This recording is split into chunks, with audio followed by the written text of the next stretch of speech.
kulanti wacan oo wanaagsan saaxiibayaal halkani waa channelka dabagalka wararka waa 13 bisha 7 waxaanu si toos ah u aadeynaa magaalada Kismaayo halkaas oo eegi doono wararkii ugu dambeeyay qasaaraha ka dhashay weerarkii lagu qaaday hotel ku yaala magaaladaasi musharax madaxweyne ciil mooge oo shaaciyay ujeedka laga lahaa weerarkii Kismaayo iyo in la sii ogaa qorshaha al-shabaab ee weerarkaasi wararkii ugu dambeeyay weerarka la soo afjaray iyo qasaaraha oo sii kordhaya iyo magacyada dadka caanka ah ee weerarkaasi ku geeriyooday Axmed Madoobe oo ballanqaad u sameeyay dhaawacyada weerarkaasi madaxweyne Farmaajo oo si kulul uga hadlay Xasan Sheekh oo baaq degdeg soo saaray iyo Amisom oo war ka soo saartay wararkaasi kuwa kale ayaan ku eegi doonaa barnaamijkeena gaarka ah oo kaga hadlayno xaaladii ugu dambeeyay magaalada Kismaayo aynu ku raynay ciidanka amniga Jubbaland ay ku guuleystay in dhammaan ay toogtaan kooxdii weerartay hotelka Cascase ee magaalada Kismaayo shalay gelinkii dambe isla markaana ay soo badbaadiyaan dad badan ku dhawaad 20 ruux ayaa ku geeriyootay weerarka waxaana saacadda ka dambeysay sii kordhaya qasaaraha dadka ay waxyeelada ka soo gaartay weerarkaasi isbitaalada magaalada Kismaayo ayaa la geeyay dhaawacyo badan isla markaana howlwadeennada caafimaadka ayaa ku howlan u gargaaridda dadka dhaawacyada kala duwan ay ka soo gaareen weerarkaasi haddaba magacyada qaar ka mid ah dadkii ku dhintay weerarkaasi aanu eegno Hodan Naalaye oo ahayd gabar wariye ah oo caan ka ahayd baraha bulshada ayaa ka mid ah dadka ku geeriyooday weerarkaasi Hodan waxay haysatay dhalashada Canada waxaana ay lahayd bogga internetka ee Integration TV waxaanay ku baahin jirtay muuqaalo sawiro wanaagsan ka bixinaya Soomaaliya Hodan waxay 15kii bishii June ee la soo dhaafay tuulo barwaaqo oo ku taala gobolka Sanaag ay ka furtay iskuul ay wax ku baranayaan 150 caruur oo ka soo jeeda dadka reer guuraaga ah waxa kale oo dadka ku dhintay kamid ah Sayga Hodan Naalaye oo lagu magacaabo jiray Fariid Jaamac waxa uu wasiirka ganacsiga iyo warshadaha ka soo noqday maamulka Jubbaland wariye Maxamed Sahal Gacmo Dheere waxa uu ahaa wariye ka howlgalayay telefishinka SBC xarunta magaalada Kismaayo dadka ku dhintay weerarkaas ayuu ka mid noqday dadka kale ee ku dhintay weerarkaasi waxa kamid ah ganacsade lagu magacaabi jiray Arbaco Rukun iyo sidoo kale Deeq Ciise Wabi oo u shaqeynayay hay'ad aan dawli ahayn sidoo kale waxa weerarka hotelka Cascase ku geeriyooday Maxamed Ismaaciil Shuuriye oo kamid ahaa musharaxiinta xilka madaxweynaha doorashada Jubbaland sidoo kale weerarkaasi waxa ku geeriyooday Mahad Cabdullaahi Nuur Garguurte oo ka dhashay qoys ganacsiga caan ku ah isla markaana degan Tanzania waxaana isaga iyo ganacsato u kala dhashay China iyo Tanzania ay u tageen magaalada Kismaayo in qiimeyn ay ku sameeyaan in ganacsi maalgashi ay ka sameyn karaan magaaladaasi mid kamid ah dadka u dhashay China ayaa kamid ahaa dadka ku geeriyooday weerarkaasi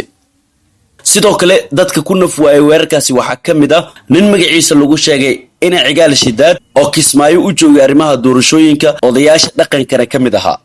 dhanka kale Axmed Madoobe ballanqaad ayuu u sameeyay dhaawacyada weerarka Kismaayo madaxweynaha dowlad goboleedka Jubbaland Axmed Maxamed Islaam Axmed Madoobe xalay saqdii dhexe intii uu socdo weerarka waxa uu booqday isbitaalka weyn ee magaalada Kismaayo halkaas oo la geeyay dadka ku dhaawacmay weerarka hotelkaasi lagu qaaday madaxweynaha ayaa booqday qaybta gargaarka degdega ah oo shaqo adag ay ka hayeen dhaqaatiirta kala duwan waxaana madaxweynaha uu tacsi u diray dhammaan ehelada iyo qaraabada dadka ku dhintay weerarkaasi waxaana uu ballan qaaday in caafimaad dibadda ah loo qaadayo dadkan xaaladooda dalka gudihiisa waxba looga qaban karin sidoo kale Axmed Madoobe waxa uu sheegay in al-shabaab ay ka go'an tahay sidii shacabka Soomaaliyeed loo tirtiri lahaa taasna ay u marayaan wado walba sida uu yiri ciidanka ammaanka ayuu madaxweynaha ku amaanay sida ay kaga jawaabeen weerarka waxaana uu xusay in ay soo badbaadiyeen dad fara badan oo hotelka deganaa madaxweynaha dowladda Soomaaliya Maxamed Cabdullaahi Farmaajo ayaa tacsi u diray qoysaska iyo ehelada muwaadiniinta Soomaaliyeed ee ku nafwaayay weerarka argagixiso ee ka dhacay magaalada Kismaayo madaxweynaha ayaa u rajeeyay dadka dhaawacyada ay ka soo gaareen weerarka arxan darrada ah in uu alla u boogadhayo isagoo xukuumadda federaalka ku jiheeyay in si degdeg ah gurmad caafimaad ay ugu fidiso dadka ay culus tahay xaaladooda caafimaad madaxweyne Farmaajo ayaa faray hay'adaha ammaanka heer federaal ee ku sugan Jubbaland iyo kuwa heer dowlad goboleed in ay sare u qaadaan feejignaantooda ay ku sugayaan amniga kana hortagaan falalka bahalnimada ah ee argagixisadu ay ku doonayaan inay ku waxyeelayaan amniga Jubbaland madaxweynaha ayaa ugu baaqay bulshada Jubbaland inay xoojiyaan midnimadooda iyo wadajirkooda siina joogtayaan la shaqaynta laamaha ammaanka si loo xaqiijiyo amniga guud ee deegaanada ay ku soo food leedahay doorashada madaxtinimo ee Jubbaland ekis madaxweyne xasan sheekh maxamuud tacsi ayuu u diray dadka shacabka ah ee lagu laayay weerarka Kismaayo. war ka soo baxay madaxweynihii hore ee Soomaaliya xasan sheekh maxamuud waxa uu ugu baaqay shacabka Soomaaliyeed in ay midoobaan isla markaana ka hortagaan weerarada al-shabaab. waxaana warka ka soo baxay xasan sheekh maxamuud uu u dhignaa sidan: anigoo aad uga murugaysan dhibaatada xanuunka badnayd ee xalay ka dhacday magaalada Kismaayo argagaxsado ay ku laayeen dad Soomaaliyeed oo waxgal u ah bulshadeena, waxaan tacsi tiraayeen la u dirayaa dhammaan ehelada dadka ku geeriyooday weerarkaasi, kuwa dhaawacmana waxaan Ilaah uga baryayaa in caafimaad degdeg uu siiyo. in kooxan argagaxsada ah ay meel walba oo dalka kamid ah ku beegsadaan kuna laayaan shacabka Soomaaliyeed waxay muujinaysaa in cadow ay ku yihiin jiritaanka ummadeena oo dil, dhaawac iyo burburinba ay la daba joogaan ayuu yiri xasan sheekh maxamuud. shacabka Soomaaliyeed meel walba oo ay joogaan waxaan ugu baaqayaa in loo midoobo oo meel looga soo wada jeesto dagaalka kooxahan nabadiidka ah oo mar walba ku faana laynta dadkeena waxgalka yiri xasan sheekh maxamuud. howlgalka midowga Afrika AMISOM war ay ka soo saareen weerarkaasi madaxa howlgalka AMISOM ahna ergeyga midowga Afrika ee Soomaaliya Danjire Madira ayaa cambaariyay weerarkaasi. Mr Madira waxa uu sheegay sidoo kale tacsi u dirayo dadka ehelkooda ay ku dhinteen weerarka ka dhacay magaalada Kismaayo. waxa uu sheegay in argagixisadu aysan meelna ku guuleysanin isla markaana looga adkaan doono gudaha Soomaaliya. dhinaca kalena Cabdullaahi Ciil Mooge Xirsi oo kamid ah musharaxiinta u taagan doorashada hoggaanka Jubbaland ayaa ka warbixiyay weerarkii xooggan ee lagu qaaday magaalada Kismaayo. Ciil Mooge Xirsi oo raysisiyay idaacadda Shabeelle ee magaalada Muqdisho ayaa sheegay inuu kamid ahaa mas'uuliyiinta deganaa hotelka la weeraray balse haatan uu muddo 5 cisho uu joogay magaalada Muqdisho.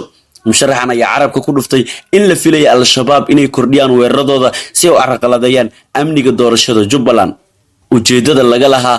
weerarka lagu qaaday hotelka Casacasi ayuu ku sheegay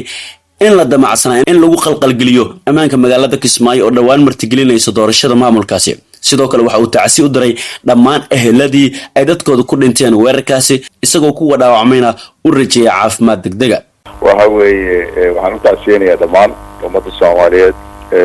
runtii ku nafweeday weerarkii argagixisada arxandarrada ahaa shalay. qaybaha bulshada cid walba isugu jiraan, waxaa kamid ah wariyaal, waxaa kamid ah siyaasiyiin, waxaa kamid ah musharaxiin, waxaa kamid ah muxuu ahaay salaadiin, waxaa kamid ah ganacsato. cid aan meeshaas wax kusoo gaarin ma jirto inta aan maqlay. weli dhimashadii muxuu ahaay lama soo koobin tirada guud. muxuu ahaay runtaa waa meeshaan deganaa anugu laga hadla 5 cashan jooga xamar. runtii waxa weeye waa nasiib darro xilligan kolley waa la filahayay muxuu ahaay inay argagixisada kor u qaado weeraradeeda. maamulkana mas-uuliyad weyn baa ka saaran maadaama lagu jiro muxuu ahaay xilligii doorashooyinka amniga in lasii xoojiyo. waana ku talinaynaa amniga hadda in lasii xoojiyo. nabadiidkuna waxa weeye kolley inuu carqaladeeyo doonayaa amniga magaalada. runtii waa nasiib darro weyn, dib weyn baa dhacay. ilaahay inta dhaawacana ha u boogadhayo. waxaan leeyahay muxuu ahay intii dhimatayna samir imaan ha naga siiyo. waxa weeye arrintaasuna waxay ahayd arrin runtii aad u weyn bay ahayd. muxuu ahay shalay wax ka dhacay meesha iyo muddaday ku jireen intuu waxay ahaayeen runtii dib weyn.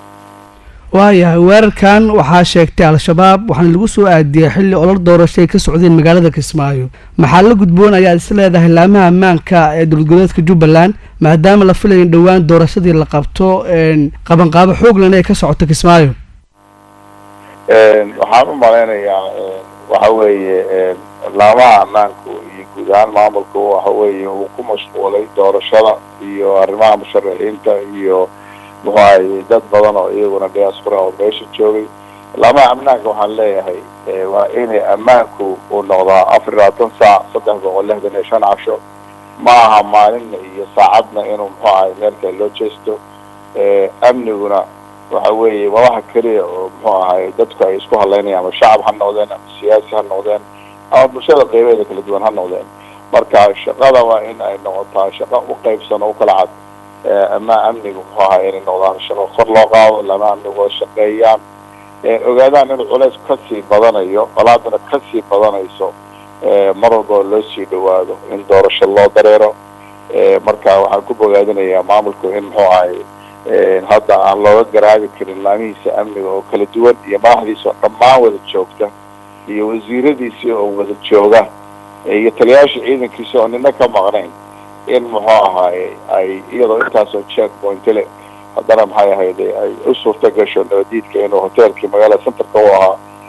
muxuu ahaaye ugu caansanaa beryahan maadaama dib u habeen weyn aad loogu sameeyey in ay muxuu ahaaye gudahana u galaan qarxiyaana waxaan rajaynaynaa in muxuu arrintaas fiiro gaara loo yeesho oo laga hortago mustaqbalka dhow jubbaland waxay ammaanta ugu weyn ay ku faanaysa maamulku wuxuu ahaa amniga magaalada kismaayo kaa hadday wax gaaraan dhaawac gaarana waa la dareemi karaa muxuu ahaaye cawaaqibta ay leedahay. kaasina waxa uu ahaa musharax cabdulaahi ciil mooge xirsi oo ka hadlayay weerarka lagu qaaday magaalada kismaayo. guud ahaan waxaan intaas kusoo gabagabinaynaa barnaamijkan gaarka ah oonu kaga hadlaynay wararkii ugu dambeeyay xaaladda kismaayo. saacad kasta waxaa laga yaabaa in khasaaraha uu sii kordho, sidoo kale wararka kusoo kordha weerarkan hadduu la yiraahdo channelka dabagalka wararka saacad walba ayaad kala socon doontaan. ku mahadsanid inaadna daawatay, fadlan muuqaalka sheergare oo la wadaaga asxaabtaada, sidoo kalena subscribe sar oo ka mid noqo saaxiibada joogto ugu xiran channelkan.